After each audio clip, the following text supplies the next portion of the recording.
हमारे तो तमाम शख्स बोलते थे कि हमारे भगवान श्री राम की मंदिर वही था, उसके बाद भी आप जहर बेच रहे हैं।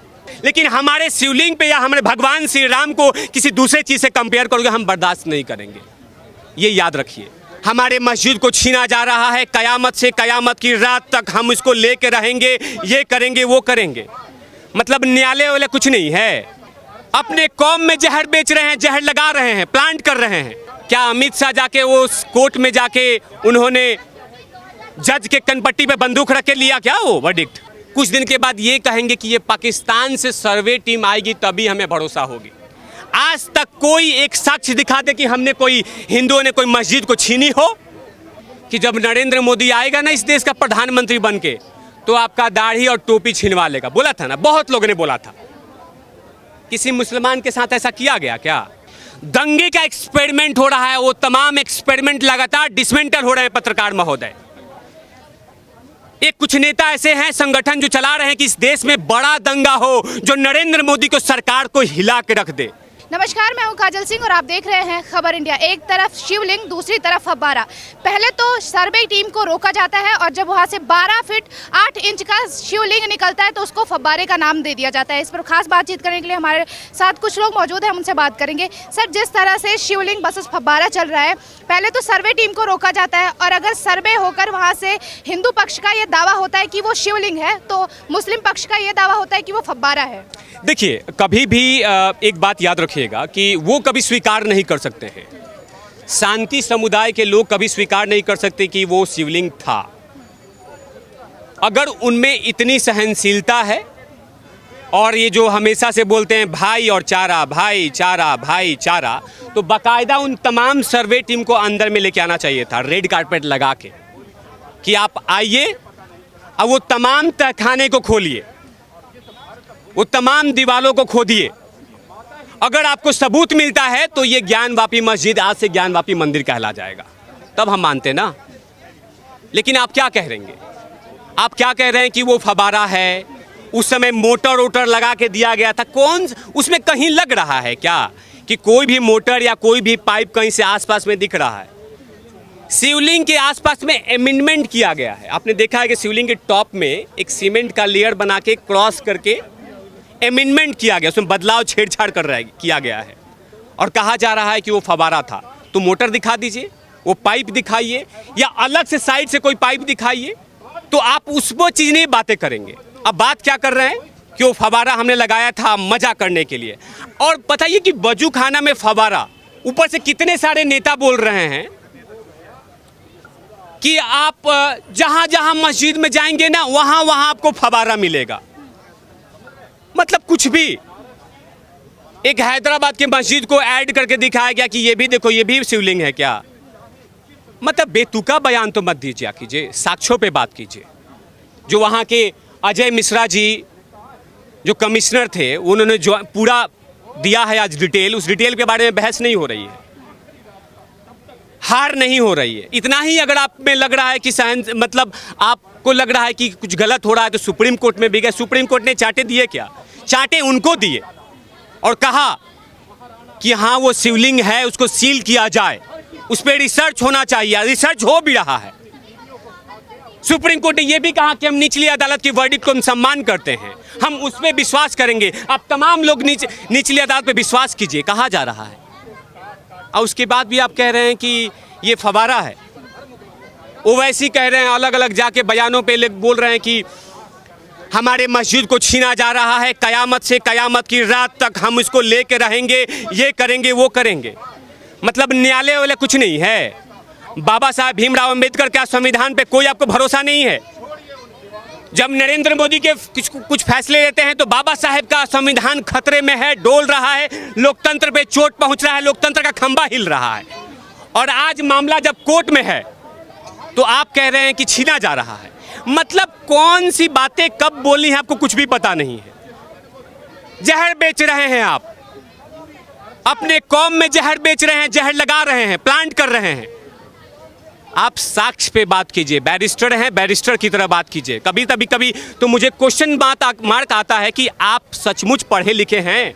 बाबरी मस्जिद का जब वर्डिक्ट आया था, ये व्यक्ति छाती पीट पीट के रो रहा था और कह रहा था कि मेरे मस्जिद को छीना जा रहा है, ये किया जा रहा है। और जब वर्डिक्ट आ गया तो उसके बाद कह रहा है कि मेरे संविधान का अकॉर्डिंग जो न्याय आया है, मेरे पलकों पे, मेरे नाक के ऊपर, मेरे गाल के ऊपर, मैं तमाम चीज़ों के ऊपर रखा था। और थोड़ी दिन के बाद अभी बयान दे रहे हैं ज्ञान वापी की छीना जा रहा है। कहाँ छीना जा रहा है? क्या अमित शाह जाके वो कोर्ट में जाके उन्होंने जज के कनपट्टी पे बंदूक रख के लिया क्या वो वर्डिक्ट? नहीं, लगातार जैसे जैसे कोर्ट कह रहा है वैसे वैसे स्टेप को फॉलो किया जा रहा है। और आपने देखा होगा कि वो हर वर्डिक्ट पे, सुनवाई पे लगातार हम भरोसा कर रहे हैं। जो जो कोर्ट कह रहा है उस पर हम लगातार सुन रहे हैं। कोर्ट कहता है कि आप सर्वे का रिपोर्ट दीजिए, हम सर्वे का रिपोर्ट दे रहे हैं। कोर्ट कहता है कि सुप्रीम कोर्ट में सुनवाई होगा, हम सुप्रीम कोर्ट में सुनवाई कर रहे हैं। लेकिन ज़बरदस्ती इसको मनगढ़ंत कहा जा रहा है। अभी उत्तर प्रदेश के कि युवराज हैं अखिलेश यादव, वो तो 2 कदम आगे ही चले गए। मतलब जाके उस ज्ञान वापी मस्जिद में चिपक गए गले मिलके कि नहीं, मुझे ये नहीं छोड़े, मैं चिपकना, मैं तो छोड़िएगा मत, इसको छुइए मत, छुइएगा तो तांडव हो जाएगा। आपने एक बातों को कहां से कर दिया कि हिंदुत्व के और उन तमाम देवी देवताओं को आपने गाली दिया कि पीपल के नीचे, पेड़ के नीचे एक पत्थर रख दो, झंडा रख दो तो वो मंदिर मान जाता है। हमारे तो यही आस्था है, हमें यही सिखाया गया है। अगर इसमें अगर कुछ क्वेश्चन किया जा रहा है तो कोई बात नहीं, कीजिए आप। इससे आपको पता चलता है कि आपकी मानसिकता कितनी छोटी है। और मुझे आप पे भरोसा अब खत्म हो चुका है, क्योंकि आपके बाबूजी ने जो कुकर्म किया था वो आज भी हम भूले नहीं हैं और ना भूलेंगे। पत्रकार महोदया, इन्हीं के बाबूजी तो कार सेवकों पे गोली चलवाई थी, तो हम कैसे आपसे उम्मीद कर सकते हैं? लेकिन आखिर अगर वो फब्बारा था तो सर्वे टीम को रोका क्यों गया था? देखिए, वो इनको भरोसा नहीं है ना, भरोसा नहीं है। वो ये भी कह देंगे कि जितने सर्वे टीम है वो नरेंद्र मोदी की आदमी है। वो पहले ही नरेंद्र मोदी अपने लोक कल्याण मार्ग में बुलाए थे रात में पिछले दरवाजे से कि सुनो, जितने सर्वे वाले आए हो, आप लोग ज्ञान वापी में जा रहे हो तो एक काम करना, जो जो लिख के दे रहा हूँ वही वही कहना।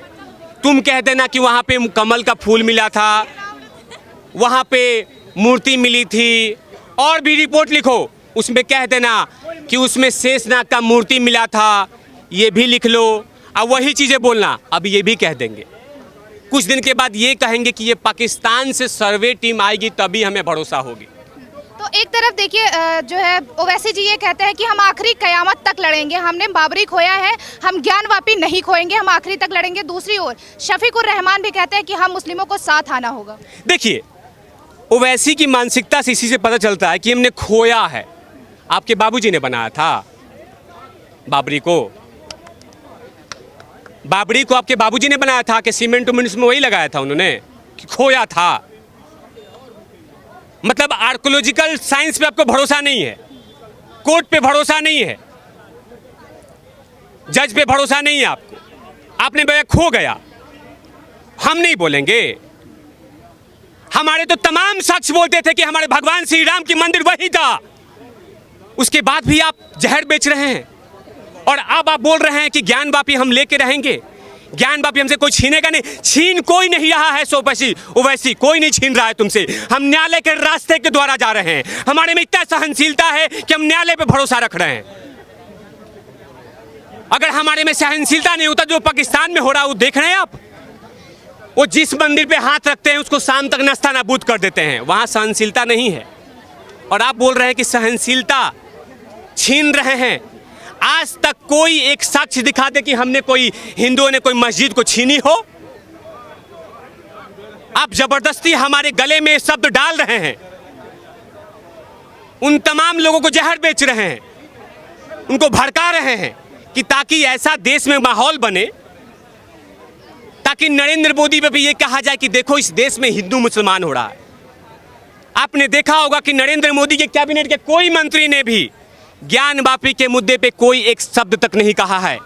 जिसका जो मंत्रालय है उस मंत्रालय में अपना गहन चिंता कर रहे हैं, उसमें काम कर रहे हैं, फोकस कर रहे हैं। लेकिन ओवैसी अपने सांसद एरिया क्षेत्र में डेवलपमेंट का काम नहीं कर रहे हैं। हैदराबाद में जहाँ जा रहे हैं तो बोल रहे हैं कि मेरा मस्जिद है, मैं दूंगा नहीं, मेरा मस्जिद छीन लिया, मेरा वो कर लिया, मेरा ये कर लिया। तुम यही दिन भर बेचते रहोगे। नरेंद्र मोदी के सब खिलाफ तुम्हें कोई अच्छी चीज़ें नहीं मिल रहा है तो तुम यही कहोगे।